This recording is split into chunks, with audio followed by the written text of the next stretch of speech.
नमामि विघ्नेश्वर पादपङ्कजम् अखण्डमङ्गलाकारं व्याप्तं येन चराचरं तत्पदं दर्शितं येन तस्मै श्री गुरुवे नमः। या कुन्देन्दु तुषारहार धवला या शुभ्रवस्त्रांभृता या वीणावरदण्डमण्डितकरा या श्वेतपद्मासना या ब्रह्मा चित्शंकर प्रभृतिभै देवै सदा वन्दिता सा मां पातु सरस्वती भगवती निःशेषजाड्यापहा।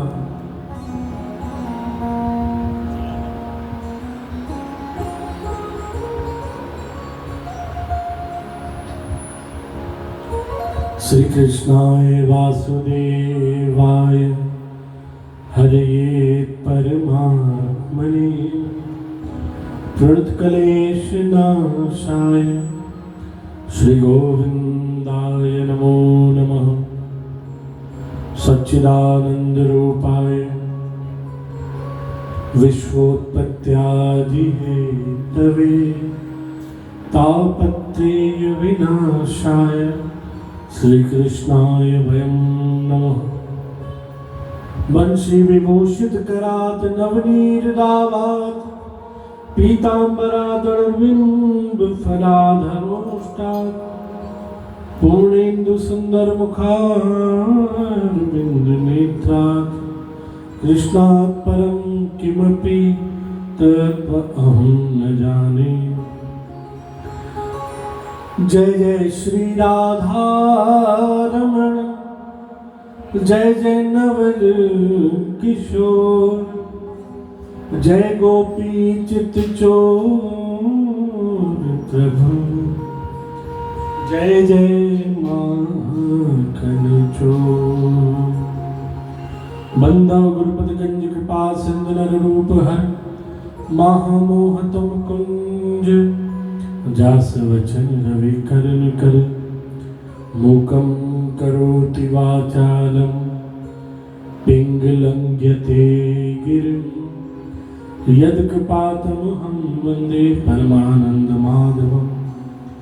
भक्त भक्ति भगवंत गुरु चतुर्नाम वपु एक इनके पद बंधन किए नासत विघ्न अनेक। मंगल आदि विचार रह वस्तु न और अनूप हरिजन को जस गावते हरिजन मंगल रूप।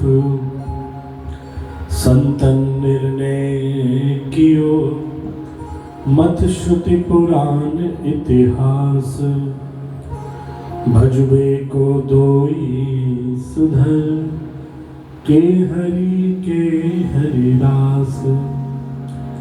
श्री गुरु अग्रदेव आज्ञा दई भगतन को जस गाओ भवसागर के तरन को नाहिन और उपाओ भवसागर के तरन को नाहिन और उपाओ। चार जुगन जे भक्त जे तिनकी पद की धूर सर्वस सिरधर राखियो मेरी जीवन लो। बार बार वंदन करो श्री नाभा काढ़ो गाभा वे श्री भक्तमाल रस में श्री प्रियादास के पद कमल पुनवंदाओ बारंबार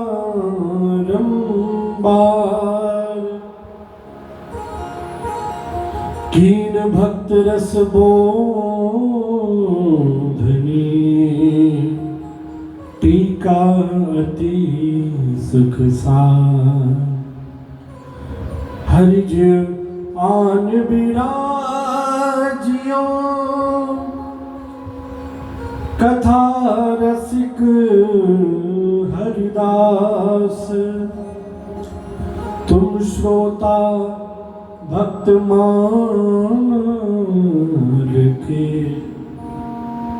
तुम पद रज हम दास तुम श्रोता भक्त मान के तुम पद रज हम दास।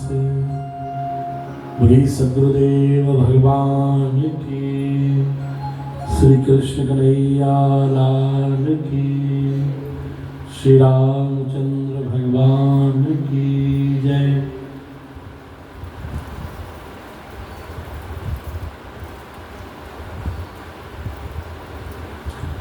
श्री भक्तमाल भगवान की जय।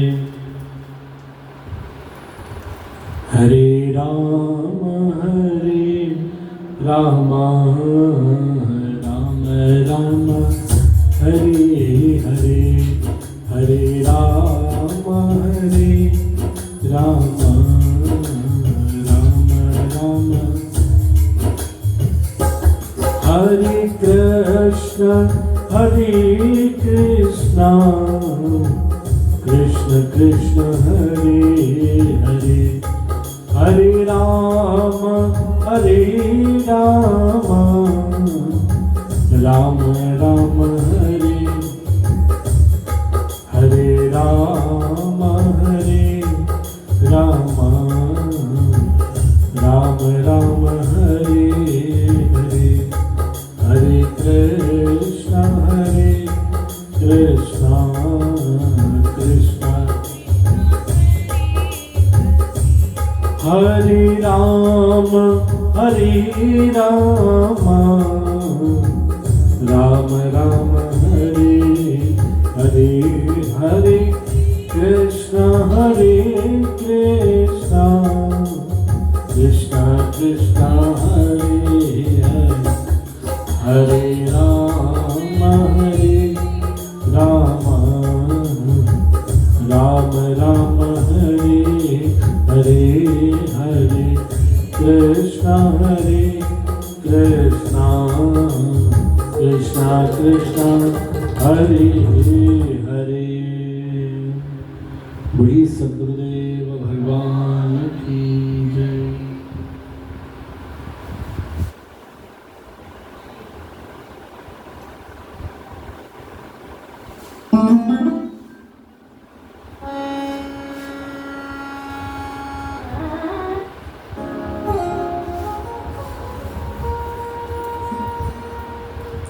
बोलिए सद्गुरुदेव भगवान की।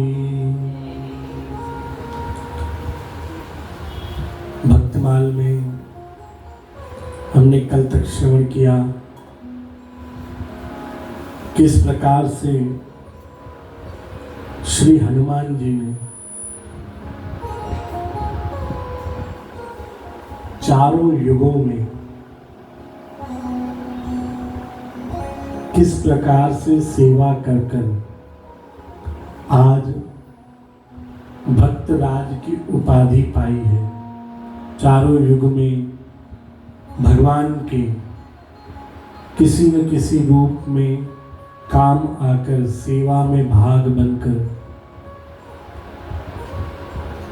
परमात्मा के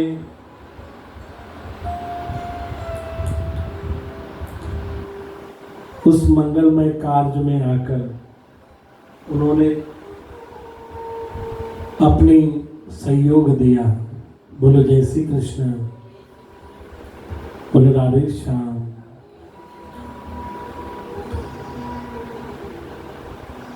हनुमान जी के चरित्र से हमें सेवा भाव सीखना है, और इतना बल बुद्धि होते हुए भी बिल्कुल अभिमान रहित थे। हमें ये बात भी उनके चरित्र से सीखनी है। आगे हम त्रेता युग के ही चरित्र में सुनते हैं।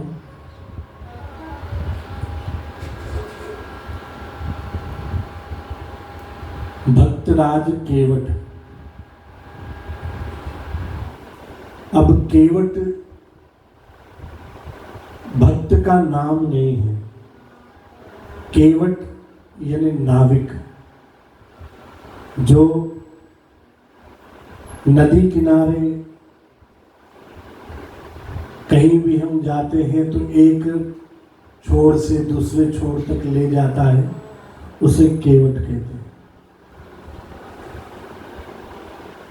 अब कहीं उनका नाम वर्णन नहीं है या हमने सुना नहीं है, कभी ऐसा रहा तो नाम जानेंगे, पर जहाँ भी वर्णन है केवट नाम से ही उनका चरित्र वर्णन है। तो जो भक्तराज केवट थे, भगवान जब 14 साल वनवास के लिए निकले, भगवान निरंतर सब पे कृपा कर रहे थे।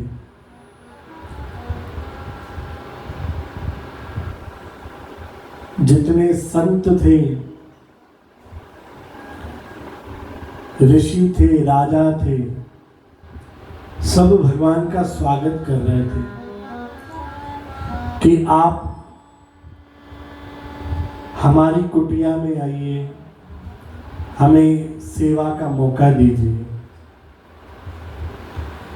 जो बड़े बड़े राजा थे, महाराजा थे, उन्होंने भगवान से आग्रह किया कि आप आकर हमारे राज्य में राज करिए। ये राज्य हम आपको सौंप रहे हैं, हम आपके दास बनकर रहेंगे। पर भगवान ने किसी की सेवा ग्रहण नहीं की। निरंतर प्रभु चलते रहे, पर उस वनवास में कुछ कुछ भक्त भगवान को ऐसे मिले जो भगवान विशेष उन भक्तों पे कृपा करने के लिए ही आए थे। क्योंकि जो भी भगवान का अवतार होता है, ऐसा नहीं है कि बस भगवान के मन में इच्छा हुई और भगवान ने अवतार ले लिया, नहीं। युगों युगों से बताया जाता है, जो साधु संत भगवान का वन में इंतजार कर रहे थे, उनमें से कुछ साधु ऐसे थे जो एक टाइम भोजन पे रहकर भगवान का इंतजार कर रहे थे कुछ सालों से। उनमें से कुछ साधु ऐसे थे जो फलहारी थे, सिर्फ फल खाकर भगवान का इंतजार कर रहे थे कुछ सालों से। और कुछ सालों से मतलब 1-2 साल नहीं, हजारों सालों से। कुछ साधु ऐसे थे जो सिर्फ पत्ते खाकर भगवान का वहां इंतजार कर रहे थे, और कुछ साधु सिर्फ वायु यानी हवा ले रहे थे। और उनमें से कुछ साधु तो सतयुग से लेकर उस जगह पर इंतजार कर रहे थे कि भगवान राम अवतार लेंगे और हम यहाँ पर भगवान की प्रतीक्षा करेंगे, भगवान यहाँ से गुजरेंगे, मुझ पर कृपा करेंगे। तो जब उन साधुओं के आगे भी भगवान पहुंचे, भगवान ने कहा भाई तुम्हारी तपस्या धन्य है, तुम कृपा के पात्र हो, पर पहले मैं कुछ भक्तों पे कृपा करना चाहता हूं। आपके पास भी आऊंगा कृपा करने, पर पहले मैं कुछ भक्तों पे कृपा करना चाहता हूं, उन्हें ध्यान दूंगा, फिर आपके पास आऊंगा। तो उन संतों ने विचार किया कि भाई हम तो विचार कर रहे थे कि हमारा तप ज्यादा, जो एक टाइम भोजन करने वाला था वो सोच रहा था मैं बड़ा, जो सिर्फ फल खाकर सालों से तपस्या कर रहा था वो सोच रहा था मेरा तप बड़ा है, कोई सिर्फ जल पे जीवित था वो सोच रहा था मैं बड़ा है। पर भगवान ने सबके भ्रम तोड़ दिए। भगवान उनमें से किसी के पास नहीं गए। मेरे कहा कि मेरे भक्त इंतजार कर रहे हैं, पहले मैं उनके पास जाऊं। तो भगवान जब वन लीला में आगे बढ़े, माता अहिल्या का उद्धार किया।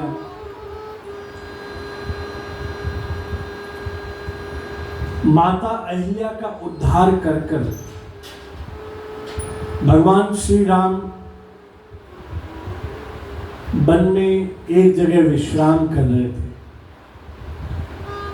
वहां पे भगवान की सेवा में लक्ष्मण जी थे, पर साथ में उस वन के राजा निषाद राज गृह वह भी सेवा में थे। अब पूरे रामायण में कहीं भी ऐसा वर्णन नहीं आता है सिवाय एक जगह के कि जहां भगवान ने अपनी महिमा का गुणगान करवाया हो।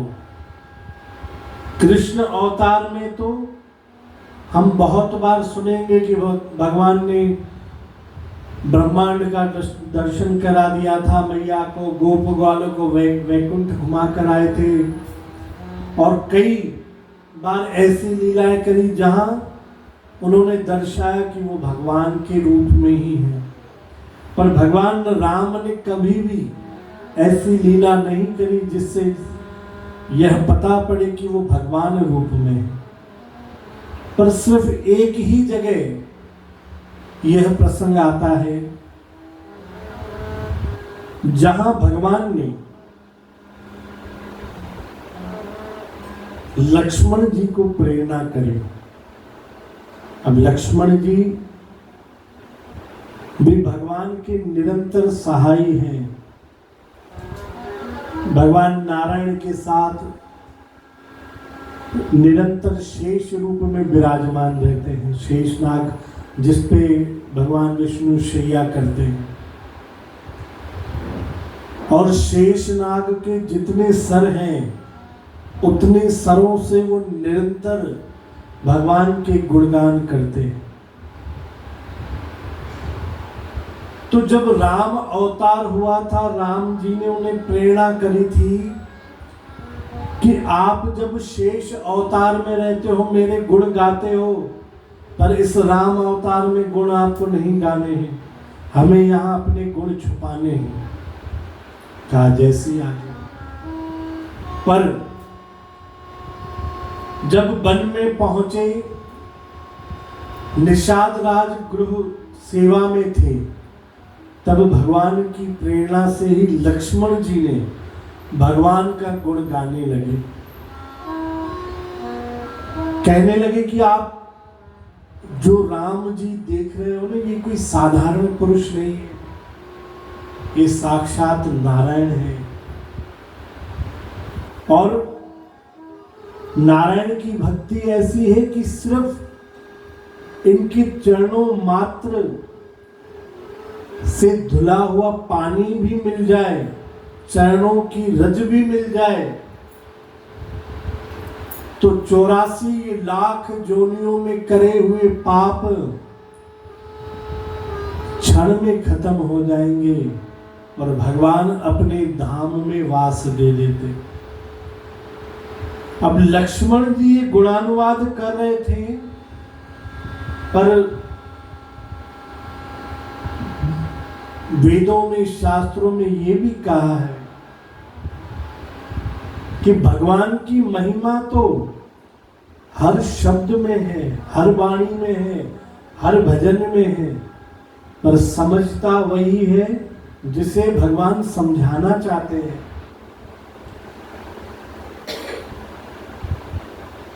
निरंतर भगवान की कथा हो रही है, करोड़ों लोग रोज भगवान का गुण सुन रहे हैं, पर उस गुण को समझने वाला उन करोड़ों में कोई एक होता है।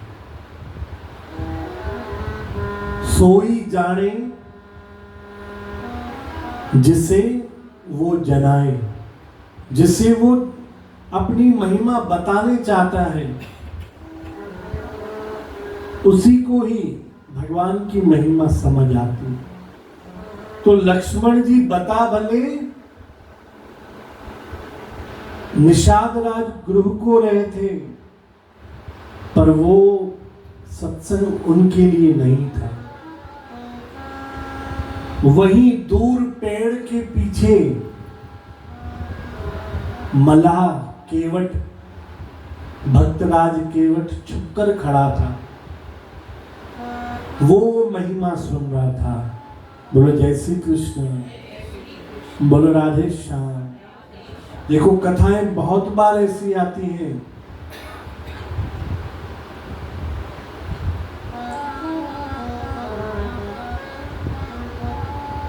माता सती ने भगवान शंकर से सवाल किया कि आपने अपने गले में ये मुंड मालाएं पहन रखी हैं, ये किसके मुंड हैं? भगवान मौन रहे, जवाब नहीं दिया। माता ने फिर पूछा, बोला मत पूछो, बोले नहीं बताना पड़ेगा। कहा कि ये तुम्हारे ही मुंड है। बोले मैं तो यहां जीती जाती हूं। तो भगवान ने बताया जैसे जैसे युग परिवर्तन होता है, तुम अपनी देह त्यागती हो, वापस जन्म लेती हो, पर मैं अमर हूं, मैं निरंतर रहता हूं। तो ये तुम्हारे ही युग युगांतर के अलग अलग मुंड हैं जो मैं गले में पहन के रखता हूं। तो मैया ने कहा ये क्या बात हुई? आप मेरे पति हैं, आप अमर हैं, तो मुझे भी अमर करो। आप खुद अमर होकर बैठ गए और मेरे मुंड की माला पहन ली, मुझे भी अमर करो। भगवान ने कहा ऐसे नहीं होता है। कहा कैसे? बोले एक अमर कथा है, वो सुननी पड़ेगी। वो अमर कथा सुनने के बाद तो मैया ने कहा मुझे सुनाओ कथा। भगवान ने बहुत टालने की कोशिश करी, पर बार बार घूमने के बाद कहाँ आ जाती है? भाई आप बोलो, स्त्री हट।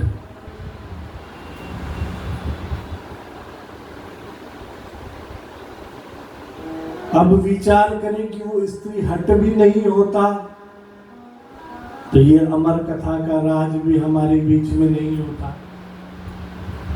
अब मैया ने बहुत जिद करी, भगवान ने कहा ठीक है चलो। भगवान माता सती को एक वन में ले गए और कहा कि ये कथा मैं तुम्हें सुना रहा हूं, ये कथा प्रारंभ होने से आखिरी तक पूरी सुननी पड़ेगी, बीच में उठ नहीं सकते। बोला ठीक है। और जब तक मैं कथा सुनाऊं हाँ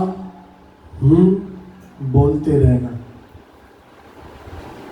जिस वक्त तुम हाँ करना बंद कर दोगे, मैं कथा उसी वक्त बंद कर दूंगा। क्योंकि पता पड़े मैं कथा करता रहूं और आप बढ़िया आंख बंद करके नींद निकाल लो। बोलो जय श्री कृष्ण, बोलो राधे श्याम। हम भी बार बार जय श्री कृष्ण राधे कृष्ण बुलवा के चेक करते रहते हैं कि सो तो नहीं रहे हो।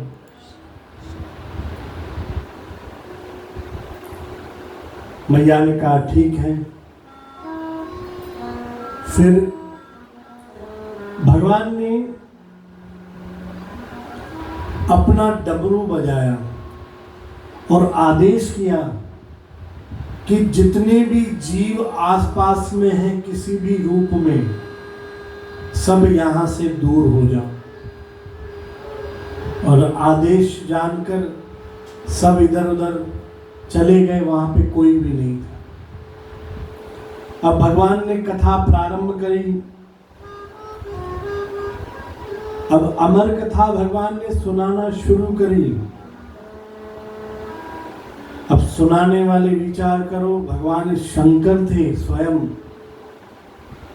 तो ऐसा नहीं था कि बस 1-1.25 घंटे में कथा पूरी होनी थी। अब वो तो सालों चलनी थी। तो कुछ देर तो माता सती हाँ करती रही, पर कथा के भाव में इतना खो गई कि कुछ देर बाद उन्हें नींद लग गई। अब यहां मैया को नींद लग गई, पर भगवान शंकर निरंतर कथा सुनाते रहे, क्योंकि भगवान ने शर्त रखी थी कि हाँ करते रहना। यहां माता पार्वती सो गई है, पर कथा निरंतर चल रही थी। कथा समाप्त हुई, भगवान शंकर ने देखा नेत्र खोलकर, देखा कि मैया तो सो गई। उठाया, पूछा, बोले तुम कब सोई हो? तो बताई जब ये बात चल रही थी, भगवान शिव को एकदम क्रोध आ गया। कहा अरे ये तो कथा अभी शुरू ही हुई थी, तुम तब सो गई थी, पर पूरी कथा चलती रही। मैंने कहा था हाँ करना, और निरंतर ये आवाज आती रही। जब तुम सो गई थी तो हाँ कौन कर रहा था? भगवान ने अपना त्रिशूल निकाला और आदेश किया कि जो जीव आसपास में छुपकर खड़ा है वो सामने आए। तो छोटा सा तोता, जिसने उसी वक्त जन्म लिया ही था जब भगवान ने कथा प्रारंभ करी थी, उस वक्त उसकी माता वहां थी पर छोड़कर चले गई भगवान के आदेश के कारण, और उसी वक्त उसका जन्म हुआ। और भगवान की कथा सुनने के कारण पैदा होते से ही भगवान की कथा उसने सुनी। और कौन सी कथा सुना रहे थे भगवान? अमर कथा। तो उस कथा के प्रभाव से उसकी बुद्धि जल्दी विकसित हो गई, और भगवान शंकर ने कहा था जहां हाँ बंद हो जाएगी कथा वहीं रोक दी जाएगी। तो देखा उस छोटे से शुक ने, तोते ने, कि माता पार्वती तो सो गई। जितनी कथा मैंने सुनी है मैं आगे भी सुनना चाहता हूं। अगर जब भगवान शंकर को पता पड़ गया कि सो गई तो कथा आधे में रुक जाएगी। उस कथा का रस मुझे पूरा मिले, इसलिए उस तोते ने हाँ करना चालू किया।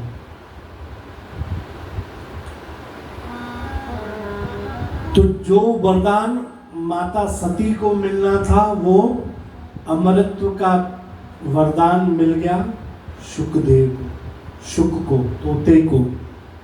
और वही चलकर आगे शुकदेव हुआ जिसने नैमिषारण्य तीर्थ में 18 18,000 ऋषियों को अमर कथा यानी भागवत कथा सुनाई सबसे पहले। फिर उसके बाद में वह कथा निरंतर सबने सुनी। बोले जय श्री कृष्ण। तो कहने का भाव यह है कि वह कथा शिवजी सुनाने माता सती को आए थे, पर उनके भाग्य में नहीं थी। एक तोता जो उस वक्त जन्म लिया उसने वह सुन ली और उसको आगे बढ़ाई। तो वैसे ही यहाँ लक्ष्मण जी भगवान की महिमा बता रहे हैं, पर भगवान की महिमा जिसको बता रहे हैं वो नहीं सुन रहा है, सुन रहा है भक्तराज केवट। और जैसे ही भक्तराज केवट ने महिमा सुनी कि भगवान की चरण रज में इतनी ताकत है कि पापी से पापी जीव भी भगवान के चरण धोकर अगर जब पी जाए तो भगवान की शरण उससे प्राप्त हो जाती है। तो भक्तराज केवट को अपनी पूर्व जन्म की याद आई। केवट अवतार से लगभग अपने 10 जन्म पहले वो एक कछुआ था। किसी सागर में कछुआ समुद्र सागर किनारे था, वहां कुछ संतों की टोली आई।